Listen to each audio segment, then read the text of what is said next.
नमस्ते दोस्तों, आप देख रहे हैं hi tech farming Hindi YouTube channel. मेरा नाम है अनवर और मैं प्लांट बीएससी केमिस्ट्री और प्लांट फिजियोलॉजी किया हुआ हूँ। अनार के अंदर 8 साल का एक्सपीरियंस है और 3 साल का कंसल्टेंसी का एक्सपीरियंस है और मैंगो के अंदर 10 साल का एक्सपीरियंस है और कंसल्टेंसी के अंदर आंध्रा, तेलंगाना और कर्नाटका ये तीनों स्टेट्स में घूमता रहता हूँ। तेलुगु में एक हाईटेक फार्मिंग बोल के यूट्यूब चैनल भी मैं रन कर रहा हूँ।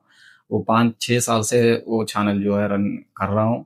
अगर आपको मेरे बारे में और कुछ जानकारी चाहिए तो उस चैनल को आप विजिट कर सकते हो। उस चैनल के अंदर मैं बहुत सारे अनार के बारे में और मैंगो के बारे में बहुत सारे वीडियोस डाल रहा हूँ। तो अभी इस वीडियो के माध्यम से मैं आपको पौधे के अंदर, अनार के अंदर जो है स्ट्रेस कैसे लाना है इसके बारे में एक 3 मैनेजमेंट प्रैक्टिसेस मैं आपको बताने जा रहा हूँ। स्ट्रेस जो है अनार के अंदर आप सभी लोगों को पता होगा बहुत इंपॉर्टेंट होता है, क्योंकि आपका नेक्स्ट नेक्स्ट जो भी आप क्रॉप लेने जा रहे हो उस क्रॉप का भविष्य जो है इस स्ट्रेस के ऊपर ही डिपेंड रहता है। स्ट्रेस अगर प्रॉपर से नहीं आएगा तो आपको प्रॉपर फ्लावर नहीं आएगा, डिसीज का नेक्स्ट क्रॉप में आपको प्रॉपर फ्लावर नहीं आएगा, प्रॉपर डिसीज कंट्रोल में नहीं आएगी और वन टाइम सेटिंग नहीं होएगा, स्टेप बाय स्टेप सेटिंग होएगा और क्वालिटी भी आपको नेक्स्ट क्रॉप में देखने को नहीं मिलेगी। तो ये सब जो है बहुत इंपॉर्टेंट होता है। अनार के अंदर जितने भी स्टेजेस हैं उन स्टेजेस के अंदर सबसे इंपॉर्टेंट स्टेज होता है स्ट्रेस का स्टेज। ये बहुत इंपॉर्टेंट है, जितना स्ट्रेस उतना क्वालिटी क्रॉप, उतना यील्डिंग आपको नेक्स्ट क्रॉप में मिलेगा। तो अभी मैं एक 3 मैनेजमेंट प्रैक्टिसेस बताऊंगा। उसमें सबसे पहला मैनेजमेंट प्रैक्टिस ये है कि आप बेसल डोज जो भी देते हो वो बेसल डोज देने का समय और बेसल डोज देने के बाद में पानी आप कितने दिन चला रहे हो, ये बहुत इंपॉर्टेंट है। ये इस स्टेज के अंदर मैं कुछ मैनेजमेंट प्रैक्टिस बताऊंगा। तो बहुत सारे लोग करते क्या है कि क्रॉप खत्म होते ही बेसल डोज भर देते हैं, मतलब बेसल डोज भरने के बाद में लगातार वो लोग 3 से 4 महीने 5 महीने तक पानी को चलाते रहते हैं। तो ये मैनेजमेंट प्रैक्टिस बहुत गलत है। अम, ऐसा आप मत कीजिए। तो आपको करना क्या है, जब भी आप क्रॉप को जाओगे, मतलब आप जिस दिन आप इथ्रिल स्प्रे करने का डेट फिक्स कर लेते हो, जिस फिक्स कर लेते हो उससे आगे आपको पीछे आना है, उसे उसके पीछे बैक को आके 3 महीने या 2 महीने पहले आप सॉइल एप्लीकेशन मतलब बेसल डोज भरना है। इससे आपको फायदा क्या होएगा, कम समय में आपके पौधे के अंदर स्टोरेज फिलअप हो जाएगा, कम समय में आपके पौधे के अंदर स्ट्रेस जल्दी आएगा। तो जितना अनार के अंदर जो है जितना कम टाइम में आप स्टोरेज करोगे, जितना कम टाइम में आप स्ट्रेस को लाओगे, उतना ज्यादा फ्लावर आएगा, उतना ज्यादा सेटिंग होएगा, उतना ज्यादा क्वालिटी आपको आएगा। तो आपको, आप जो है जब भी थ्रिल मारना चाहते हो उससे 2 महीने आगे आकर पीछे आकर आपको बेसल डोज भरना है। बेसल डोज भरने के बाद में पानी जो भी आप चलाते हो ये बहुत इंपॉर्टेंट होता है। पानी जो है ज्यादा मत चलाने का। सिर्फ आप जो है 20 दिन ही पानी, सॉरी 30 से 40 दिन ही पानी चलाने का। उससे ज्यादा दिन आप पानी मत चलाइए। क्यों? अगर आप पानी ज्यादा दिन चलाओगे तो होगा क्या, जो भी आप पौधे के अंदर स्टोरेज को भरे हो बेसल डोज के रूप में, जो भी आप न्यूट्रिएंट्स दिए हो वो न्यूट्रिएंट्स जो है पौधे के अंदर 30 से 40 दिन में पूरी तरह से एंट्री कर लेंगे, पूरी तरह से काड़ी के अंदर चले जाएंगे। अगर आप 30 से 40 दिन बाद भी पानी कंटिन्यू करोगे तो जो भी पौधे के अंदर न्यूट्रिएंट्स गए हुए हैं वो सब जो है शूट के रूप में बाहर आ जाएंगे, नए शूट के रूप में, नए पत्तों के रूप में बाहर आ जाएंगे। अगर ऐसा हुएगा तो आपको नेक्स्ट क्रॉप में नए शूट आने की वजह से, नए पत्ते आने की वजह से पुराने पत्ते जो भी रहते हैं वो पूरे के पूरे झड़ जाते हैं। तो नए पत्ते, नए शूट्स आने की वजह से वो नए शूट्स, वो नए पत्ते मेच्योर होने में बहुत समय ले लेते हैं। क्यों?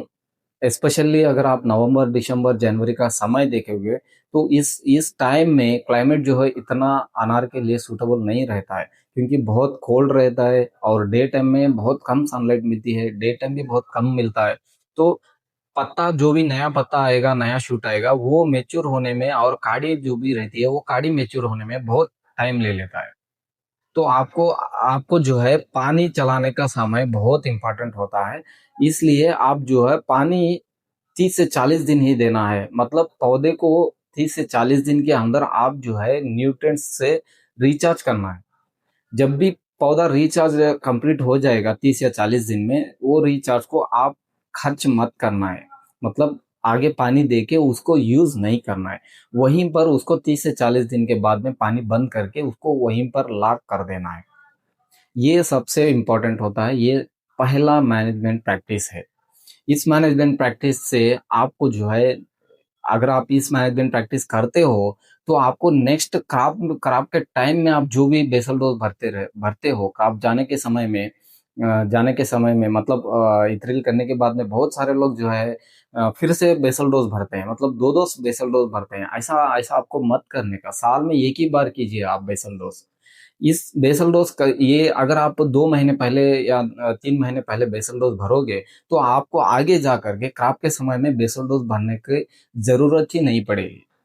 आपको भर भर के फीमेल फ्लावर आएगा, ये मैं आपको लिख के देता हूँ। इतना फीमेल फ्लावर आएगा, इतना सेटिंग होएगा, आपको थिनिंग भी करना पड़ेगा।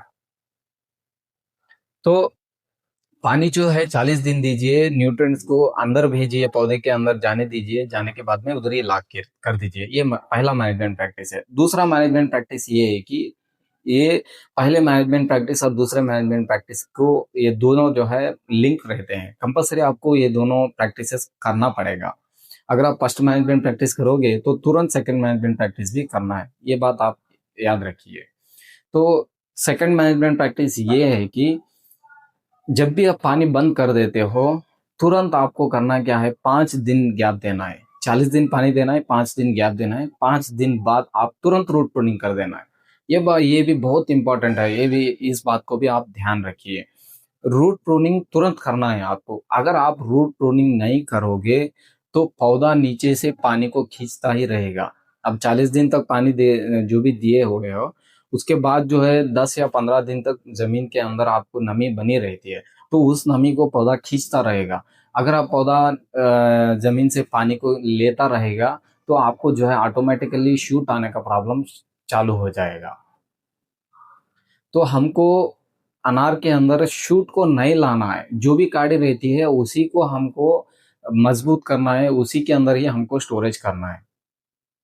तो रूट प्रूनिंग कर दीजिए। रूट प्रूनिंग करने से होएगा क्या, सबसे पहले जो भी पौधा जो है वाटर को खींचता रहता है, वो रूट्स सब जो है कट हो जाते हैं। तो न्यूट्रिएंट्स का सप्लाई और वाटर का सप्लाई प्लांट के अंदर जो भी एंट्री करता रहता है वो तुरंत स्टॉप हो जाता है। दूसरा जो है, आपको रूट प्रूनिंग करने की वजह से जो भी सॉइल को आप डिस्टर्ब करते हो, वो सॉइल जो है डायरेक्टली सन को एक्सपोज हो जाती है।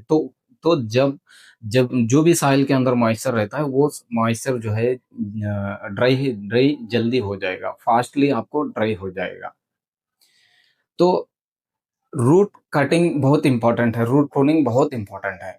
रूट प्रूनिंग करने की वजह से ग्रोथ नहीं आएगा, आपको जो भी आगे जाकर ग्रोथ आने वाला रहता है वो ग्रोथ नहीं आएगा, ग्रोथ रुक जाएगा, काड़ी के अंदर ही स्टोरेज जो है उधर ही रुक जाएगा। तो ये प्रैक्टिस आप कंपलसरी करना है। रूट प्रूनिंग करने से आपको दूसरा फायदा ये मिलेगा, तो ये जो भी आपके पौधे के अंदर रूट्स के अंदर नेमाटोड्स रहते हैं, वो नेमाटोड्स भी जो है किल हो जाते हैं। मतलब रूट के साथ ही नेमाटोड का प्रॉब्लम भी क्लियर हो जाता है। नेक्स्ट क्रॉप में आपको वाइट रूट्स बहुत ज़्यादा आएंगे। तो रूट प्रूनिंग करने से आपको सॉइल भी लूज होएगी, उसके अंदर आप जो है जो भी क्रॉप को जाने का समय रहता है, उस समय में आप जो भी रूट प्रूनिंग किए हुए रहते हैं उसके अंदर, उस गड्ढे के अंदर आप जो भी सेंद्रीय खाद डालना चाहते हो, तो मिंगनी खाद हो गया, गोबर खाद हो गया, ये सब आप उसके अंदर भर सकते हो। तो ये भी आपको प्लस पॉइंट हो जाएगा रूट प्रूनिंग करने से। तो ये सेकंड मैनेजमेंट प्रैक्टिस आपको करना पड़ेगा। ताड़ जो है पौधे को स्ट्रेस में लाने का एक और मेथड ये है कि स्प्रे के माध्यम से आप पौधे को स्ट्रेस में लेके आ सकते हो। लेकिन सबसे उत्तम तरीका, सबसे बेस्ट तरीका जो भी मैंने अपने अभी 2 मैनेजमेंट प्रैक्टिस बताए वही है। इसके अंदर आपको स्टोरेज भी फिल हो जाएगा, स्ट्रेस भी जल्दी आ जाएगा। क्यों? अगर आप न्यूट्रिएंट्स देने के बाद में तुरंत पानी बंद करते हो तो पौधा सबसे ज्यादा स्ट्रेस में आएगा, सबसे ज्यादा ड्राई होएगा। अगर पानी कंटिन्यूसली 2 महीने दोगे तो जो भी आपने सॉइल के अंदर बेसल डोज में केमिकल फर्टिलाइजर दिया हुआ रहता है, वो जो है उसका इफेक्ट जो है सॉइल से हट जाता है। जब भी केमिकल फर्टिलाइजर का इफेक्ट सॉइल से हट जाता है तो पौधा स्ट्रेस में जल्दी नहीं आएगा।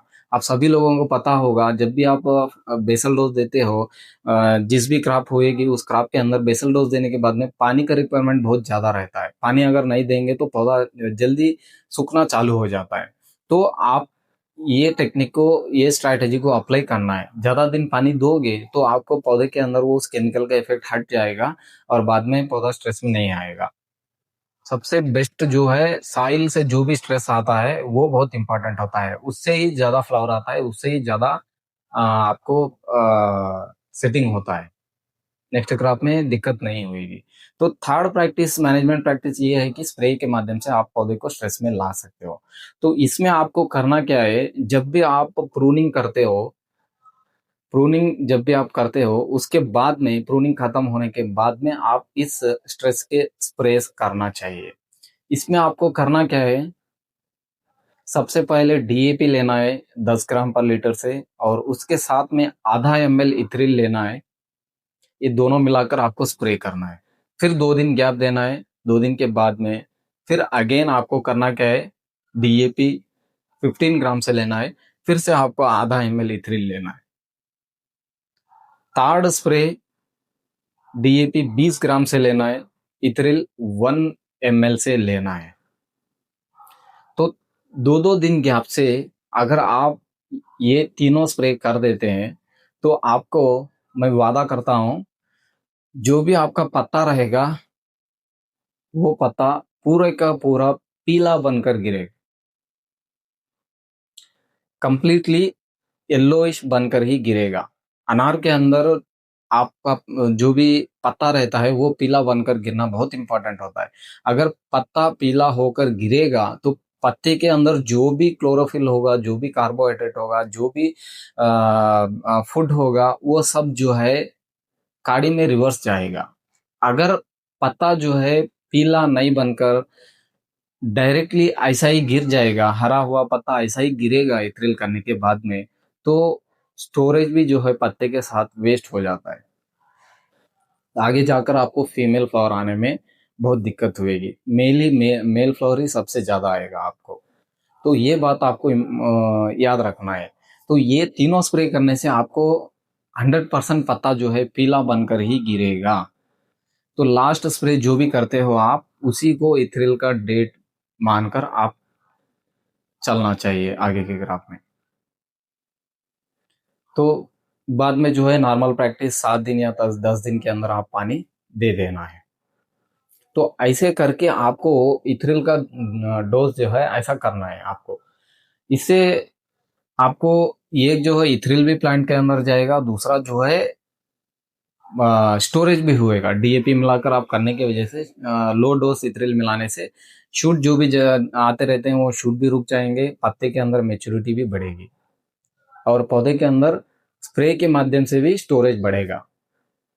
तो ये मैनेजमेंट प्रैक्टिस आपको, लास्ट मैनेजमेंट प्रैक्टिस आपको ये करना है। अगर आप ये 3 स्प्रे करेंगे, मैंने जो भी बताया, ये तीन तीन स्प्रे आप करोगे तो आपको नेक्स्ट क्रॉप में जो है शूट बहुत कम आएंगे। जो भी ये पत्ता आएगा वो पत्ता जो है फ्लावर वाला पत्ता ही आएगा। मतलब स्टार के पत्ते जो भी रहते हैं, 4 लीव्स या 6 लीव्स जो भी आते हैं, वो लीफ का परसेंटेज आपको सबसे ज्यादा आएगा। आप सभी लोग जानते हैं, जितना जितने ज्यादा 4 लीफ 6 लीफ आएंगे उसी के अंदर ही आपको फीमेल फ्लावर आएगा, उसी के अंदर ही चौकी बनेगी। मतलब स्टार टाइप में आते हैं वो पत्ते, बिल्कुल गोल वाले पत्ते आते हैं। अगर आप ये करोगे तो वो पत्तों का परसेंटेज भी आपको बहुत ज्यादा देखने को मिलेगा। तो ये था अनार के अंदर मैनेजमेंट प्रैक्टिस, जो भी मैं करता हूँ और मेरे किसानों के साथ मैं इधर करवाता रहता हूँ।